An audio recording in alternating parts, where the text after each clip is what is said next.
ধন্যবাদ রেলের তথ্য থেকে আসলে এটা আমরা অনেক বছর ধরে ক্লাস 6 থেকে 8 পর্যন্ত যে স্টাইপেন্ডটা মাত্র 400 টাকা পায়।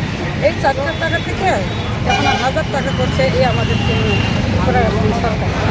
তো সেই কারণে আমরা মাননীয় মুখ্যমন্ত্রী ডক্টর মানিক সাহাকে আমরা তো ধন্যবাদ জানাই।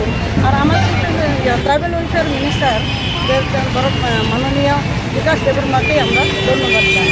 কেননা অনেক বছর ধরে আমাদের এখানে অনেক সরকারও হয়ে গেছে, অনেকে মন্ত্রীও হয়ে গেছে, কিন্তু কেউ আমাদেরকে যে ক্লাস 6 থেকে 8 পর্যন্ত কাউকে স্টাইপেন্ডটা বাড়ানো হয়নি। সেই কারণে এই সরকারটা এখন এত সুন্দর, এত মন পরিষ্কার করে মানে যে স্টাইপেন্ডটা আবার বাড়ানো হয়েছে। সেই কারণে আমরা চিন্তা করছি আমাদের জনজাতিরা আরও এই আগে এগিয়ে যেতে পারবো, আমরা পড়াশোনা সুন্দরভাবে করতে পারবো। যার নিজের মনের ইচ্ছা আছে, যারা গরিব আছে, তারাও 1,000 টাকা করে, তারা 1 টাকা থেকে 1,000 টাকা তার মনে করতেছে যে লাখে। সেই কারণে আমরা আরও অনেক আনন্দিত আছি। আমরা সরকারকে ধন্যবাদ জানিয়ে এই রেলিটা শুরু করছি।